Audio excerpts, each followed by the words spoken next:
I don't know why, but every time I walk into a grocery store, I'm reminded of moments that shaped who I am.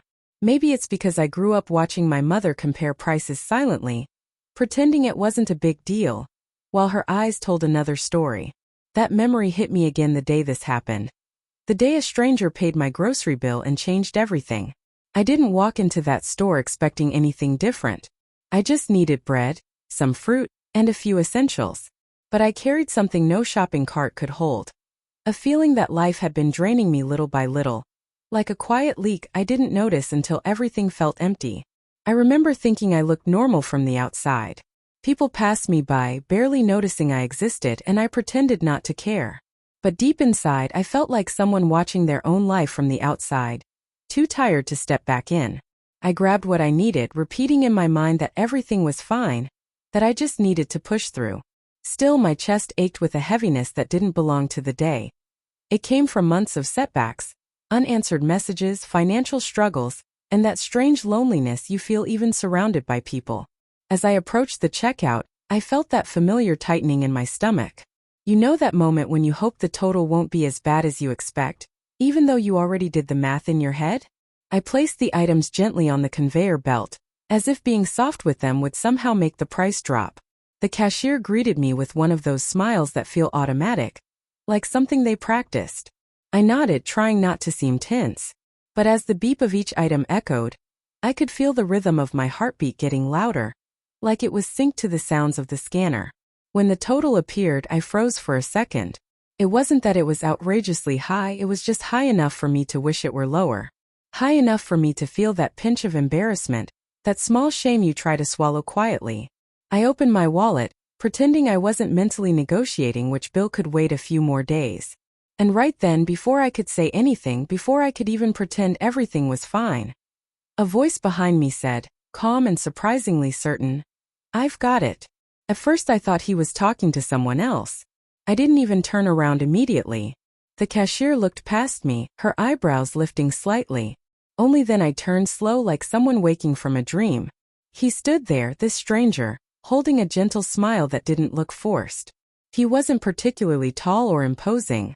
In fact, he blended in so well that it felt almost strange to notice him. But there was something in his eyes, something unsettlingly familiar. Something I couldn't place but felt deep in my chest, as if a memory were trying to resurface. I told him it wasn't necessary, that I could handle it, even though we both knew I was lying. He just nodded, not insisting, not trying to make a scene. "Let me do this," he said softly, almost like he was saying it to himself. His voice had a warmth I couldn't ignore, the kind of tone someone uses when they've already made up their mind. Before I could protest again, he handed his card to the cashier. And I just stood there, a little confused, a little relieved, and overwhelmingly curious. The moment the payment went through, something shifted in the air around me. I felt this strange mix of gratitude and discomfort, like receiving a gift you needed more than you want to admit. I thanked him again, trying to find the right words, but my voice kept breaking. He smiled, small, almost shy, and told me it was okay, that sometimes life just gives you a moment to breathe. But even as he said that, there was something else in his eyes, a layer of meaning I couldn't decipher. It was like he knew something about me he shouldn't. I gathered my bags, still shaken, and stepped out into the parking lot. The cold air hit my face and woke me up a little. For a moment I stood beside my car, taking a breath that felt heavier than it should. That's when I noticed he had followed me, not in a creepy way, but as if he wanted to say one more thing. I felt a little nervous, but something told me he wasn't a threat. In fact, the closer he got, the stronger a strange sense of déjà vu washed over me. My hands trembled slightly, not out of fear, but out of recognition I couldn't explain. "You don't remember me, do you?" he said suddenly. His voice was gentle, not accusing, not disappointed, just stating a fact. My heart skipped. I tried to laugh it off, asking if we had met before, maybe at work or somewhere around town. But he shook his head slowly, almost sadly. "Not exactly," he replied. "But I remember you." The way he said it felt like a key turning in a lock I didn't know was there. My chest tightened just like it had at the checkout, but now for a completely different reason. He reached into his pocket and pulled out something small. Something old. A little keychain, worn, scratched, but strangely familiar. When he placed it in my hand, my breath caught. I knew that object. I knew it better than I wanted to admit. Suddenly, a flash of memory cut through my mind, sharp, painful, unexpected. A rainy night. The sound of metal scraping asphalt. The smell of gasoline. A voice telling me to stay awake. I blinked hard, trying to pull away from the image, but it clung to me like glue. He watched my reaction quietly, giving me space, like someone who already understands the storm they triggered. You were in an accident, he said. A long time ago. You don't remember much of it, but I was there. My fingers tightened around the keychain. And just like that, my mind started putting pieces together. Pieces I had buried so deep that part of me believed they were dreams. I remembered headlights spinning. I remembered crying out. And I remembered a pair of hands pulling me from the wreckage before the ambulance arrived. My heart thumped painfully as I stared at him. You saved me, I whispered without even meaning to. He didn't smile, didn't nod dramatically. He just lowered his gaze and exhaled. I tried, he murmured. But what mattered wasn't that night. What mattered was what came after. I've kept an eye on you in ways I could. I felt a chill. Not fear, but something close to it, like standing at the edge of a truth too big to fully grasp. Something about the way he spoke, the way he looked at me, felt almost otherworldly. I told him I didn't understand, that none of this made sense. But deep down, something in me did understand. Or wanted to. He continued walking toward the side of the parking lot, motioning for me to follow. And even though my legs felt heavy, I did. He spoke as he walked, his voice low, steady. That night changed me too, he said. I wasn't supposed to be on that road. I wasn't supposed to stop. But something told me I had to. I listened carefully, my hands shaking slightly as I carried the grocery bags. Then he said something that almost made me stop walking. Sometimes, he whispered, we're placed in someone's path not just once, but when they need us again. The words sank deep, settling in a place between fear and awe. I didn't know what he meant fully, but a part of me, maybe the part that believes in timing, in signals, in protection, felt something awaken. It was like hearing an echo of a message I had been ignoring for years. I finally asked him why he paid for my groceries. I needed an explanation that made sense, something grounded. But he only smiled again, that same quiet, knowing smile that felt far too intentional for a stranger. Because you were about to give up, he said plainly. My throat tightened. My mind went blank. I hadn't told anyone how I'd been feeling. Not friends. Not family. Not even myself out loud. So how could he have known? How could a stranger see something I was hiding so carefully? In that moment, something shifted inside me. Not a revelation, not a miracle, but a subtle break in the wall I had built. I felt exposed, but not in a dangerous way. More like someone had finally noticed the weight I'd been carrying, without me having to explain it. And as strange as it sounds, his presence felt less like coincidence and more like a reminder. Like someone nudging me back to myself. I didn't know who he really was yet, not fully, not in a way that made sense. But I knew this wasn't the end of the story. And honestly, as odd as it might sound, I felt like I was meant to hear everything he had to say next. Like life had paused for a moment, holding its breath, waiting for me to finally pay attention. I followed him to a quieter area near the edge of the parking lot, where the sound of cars faded and the air felt strangely still. It reminded me of those moments in life when everything around you blurs, and you're left standing face to face with something you weren't prepared to confront.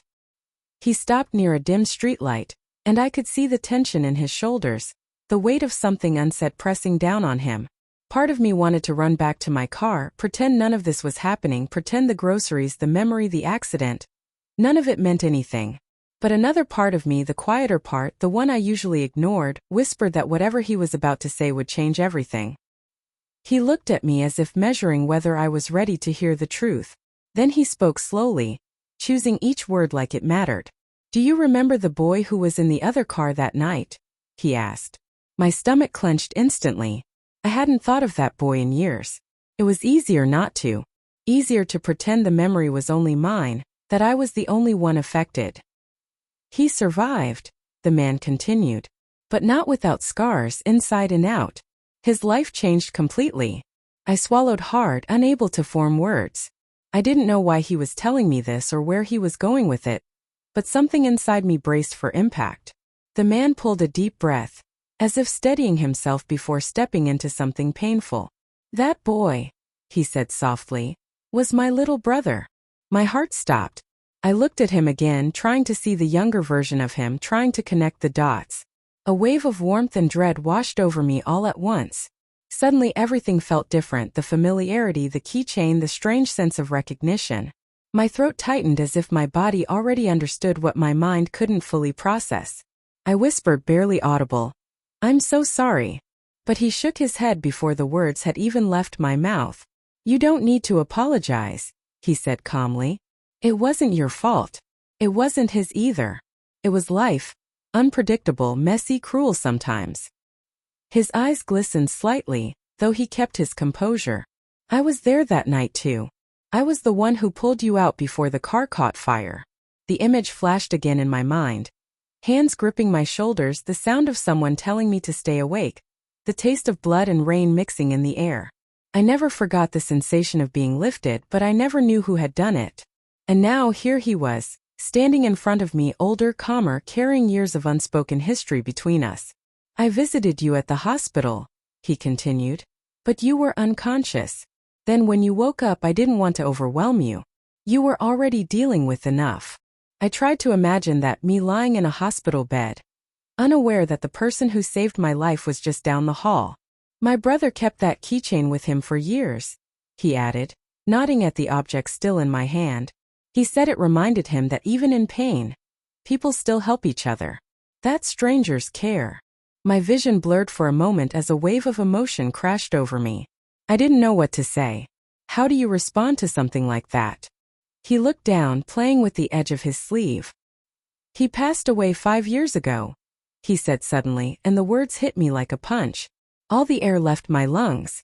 I didn't know him, but grief doesn't care about familiarity. It cares about connection. And through this man, through that accident, through that night, there was a connection whether I wanted it or not. "I struggled a lot after he died," he admitted.